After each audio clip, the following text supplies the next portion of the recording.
Hello दोस्तों, नमस्कार। D R Verma education में आपका स्वागत है। पिछली वीडियो मैंने समानता पर बनाया था। उसी कड़ी को आगे बढ़ाते हुए मैंने अगला वीडियो न्याय पर लेकर आया हूँ। अगर ये वीडियो अच्छा लगे तो लाइक, शेयर और कमेंट करिएगा। जैसा कि पहले जो मैंने वीडियो बनाया था उसकी PDF साफ नहीं थी, लेकिन अब जो वीडियो मैं बना रहा हूँ वो एकदम साफ है। तो चलिए शुरू करते हैं न्याय को। न्याय सब समाज की पहचान है। संत ऑगस्टाइन ने लिखा है कि जिन राज्यों में न्याय नहीं रह जाता वह डाकुओं के झुंड मात्र कहे जाते हैं। तो अधिकतर यह प्रश्न TGT में पूछा जाता है कि यह किसने कहा है कि राज्यों में न्याय नहीं रह जाता तो वह डाकुओं के झुंड बन जाते हैं। तो यह कथन संत ऑगस्टाइन का है। न्याय राजनीतिक जीवन का सर्वोत्तम उद्देश्य है। यद्यपि राजनीतिक चर्चाओं का विषय अधिकतर अन्याय है। अन्याय को पहचानना और उसकी निंदा करना आसान है, जबकि न्याय को पहचानना और उसे परिभाषित करना बहुत कठिन है। न्याय किसी भी समाज की अंतिम निर्णायक अवधारणा होती है, जिसके आगे सभी अवधारणाएं अधिकार, स्वतंत्रता, समानता शीश झुकाती हैं। न्याय स्वतंत्रता, समानता और संपत्ति में समन्वय स्थापित करता है। और न्याय और अधिकार, न्याय और स्वतंत्रता, न्याय और समानता तथा न्याय और संपत्ति एक दूसरे के पूरक माने जाते हैं। न्याय को अंग्रेजी में जस्टिस से बना है। लैटिन शब्द जस से निकला है। इनसाइक्लोपीडिया ऑफ ब्रिटानिका के अनुसार जस्टिया से बना है, जिसका अर्थ है समाज को जोड़ना, अर्थात ऐसा न्याय जिसे समाज टूट जाए अन्याय कहलाता है। न्याय की अवधारणा प्राचीन काल से ही प्रचलित है, लेकिन प्राचीन काल और मध्यकाल में नैतिक न्याय का बोलबाला था।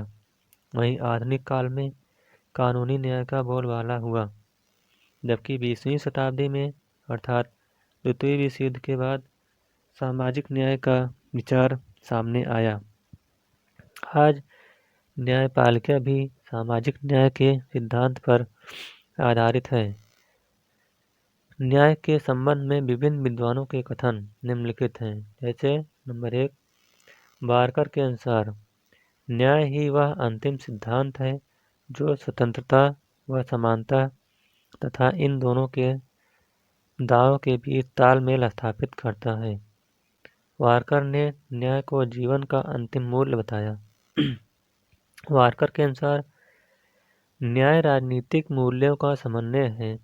प्लेटो के अनुसार न्याय का तात्पर्य समाज के विभिन्न वर्गों द्वारा अपने निर्धारित कार्यों को करने से है तथा एक दूसरे के कार्यों में हस्तक्षेप न करने से है। अरस्तू के अनुसार न्याय समाज में सबको उचित स्थान प्राप्त होने की स्थिति है। रूसो ने न्याय को स्वतंत्रता और समानता का मिश्रण बताया। चार्ल्स मेरियम के अनुसार न्याय उन मान्यताओं एवं प्रक्रियाओं का योग है जिनके माध्यम से प्रत्येक व्यक्ति को वह सुविधाएं एवं अधिकार बताए गए हैं जिन्हें समाज उचित समझता है। थ्रेसीमेकस के अनुसार अन्याय न्याय से उत्तम है। थ्रेसीमेकस के अनुसार न्याय शक्तिशाली का हित है। थॉमस एक्विनास ने आध्यात्मिक न्याय और मानवीय न्याय में अंतर किया है। सिसरो के अनुसार न्याय समस्त सद्गुणों की मुकुटमणि है। मार्टिन लूथर किंग जूनियर के अनुसार यदि कहीं भी अन्याय होता है तो वह न्याय के लिए सब जगह खतरा पैदा कर देता है। बी पास्कल के अनुसार सख्त के बिना न्याय पंगु है और न्याय के बिना सख्त के अत्याचार का साधन। ऑस्कर वाइल्ड के अनुसार एक ही बात ऐसी है जो अन्याय से बुरी है, वह है कि न्याय की देवी के हाथ में तलवार न हो। जोसेफ एडिसन के अनुसार न्याय अपने और पराये को नहीं पहचानता, मित्र और शत्रु में अंतर नहीं करता। यही कारण है कि उसे सब जगह अंधा दिखाया जाता है। न्याय के विविध रूप। नंबर 1, कानूनी न्याय। न्याय की अभिव्यक्ति ही कानून के माध्यम से प्राप्त होती है। राज्य के विधान मंडल द्वारा कैसे कानून बनाए जाते हैं, उन्हें कैसे लागू किया जाता है और उनका पालन कैसे कराया जाता है, ऐसे प्रश्न न्याय के कानूनी पक्ष को प्रदान करते हैं। कानूनी प्रणाली को न्याय प्रणाली कहा जाता है। कानूनी न्याय दो रूपों में व्यक्त होता है, जिसे प्राकृतिक न्याय और कृत्रिम न्याय कहा जाता है। जब न्यायालय कोई निर्णय अपने विवेक से देता है तो उसे प्राकृतिक न्याय के अंतर्गत आता है, और न्यायालय जब कोई निर्णय संविधान में लिखित नियम के अनुसार देता है तो उसे कृत्रिम न्याय कहा जाता है। नंबर 2, राजनीतिक न्याय। इसकी धारणा का मुख्य रूप से विकास पश्चिमी उदारवादी लोकतांत्रिक परंपरा के कारण हुआ है। मानव अधिकारों की घोषणा में कहा गया है कि प्रत्येक व्यक्ति को अपने देश की शासन व्यवस्था को हाथ बटाने का अधिकार प्रदान है। राल्स ने निर्णय निर्माण की प्रक्रिया में सभी को समान भागीदारी होने का महत्व दिया है। वयस्क मताधिकार राजनीतिक न्याय का अधिकार है। सरकार की शक्ति में जनता की सहमति होनी चाहिए। नंबर 3, सामाजिक न्याय। सामाजिक न्याय का मुख्य उद्देश्य मानव का शोषण समाप्त करना है। प्रत्येक व्यक्ति को ऐसे अवसर प्राप्त होना चाहिए जिससे वह अपनी योग्यताओं का अधिकतम विकास कर सके। सामाजिक न्याय निर्बल और निर्धन पक्ष को विशेष सहायता और संरक्षण प्रदान करने की मांग करता है। सामाजिक न्याय लोक कल्याणकारी राज्य की अवधारणा है और सामाजिक न्याय का संबंध गरीब के हित से है। नंबर 4, आर्थिक न्याय।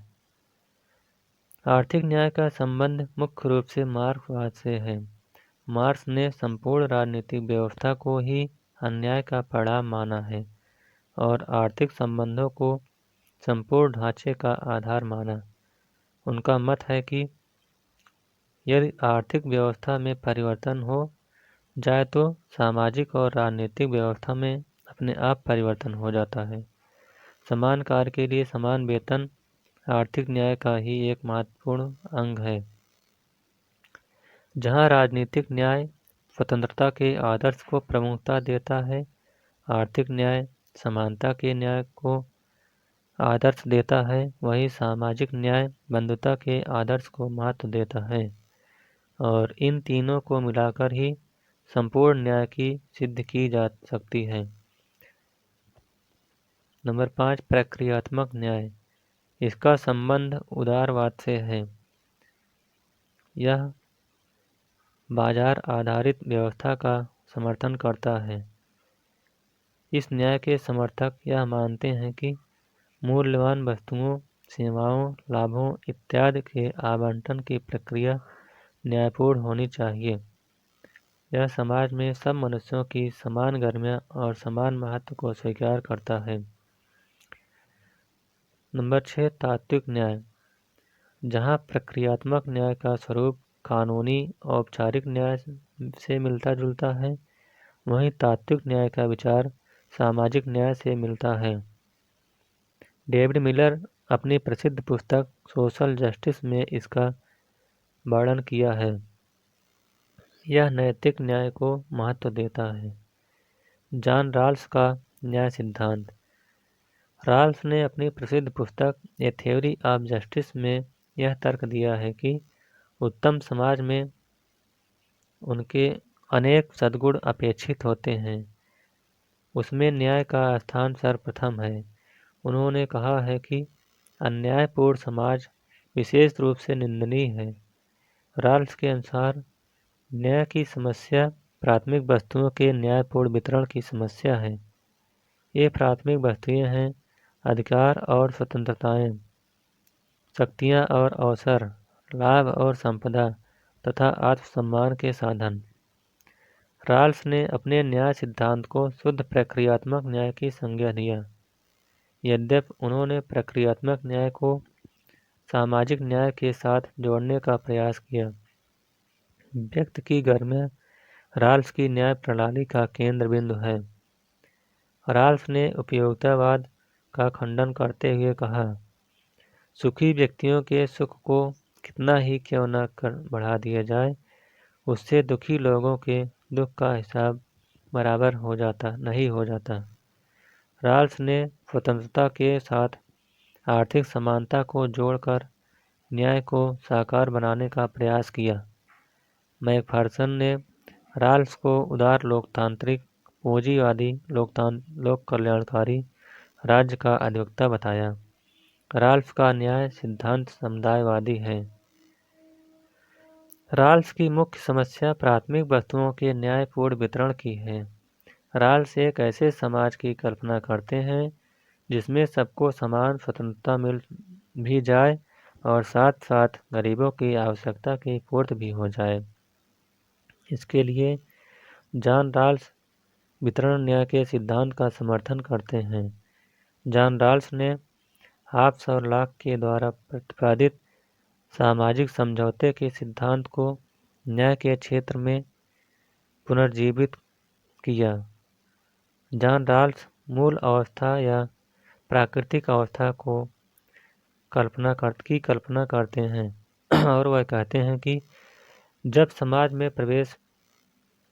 व्यक्ति समाज में प्रवेश करेगा तो उस पर निम्नलिखित दो मूल सिद्धांत लागू होंगे। नंबर 1, प्रत्येक व्यक्ति को सबसे विस्तृत स्वतंत्रता का एक ऐसा समान अधिकार प्राप्त होना चाहिए जो दूसरों को ऐसी स्वतंत्रता का साथ मिल सके, अर्थात समान स्वतंत्रता के सिद्धांत का प्रतिपादन किया। नंबर 2, सामाजिक और आर्थिक विषमताएं इस ढंग से व्यवस्थित किए जाएं। नंबर का न्यूनतम सुविधा प्राप्त व्यक्ति को अधिकतम लाभ मिले, यानी विभेद मूलक सिद्धांत।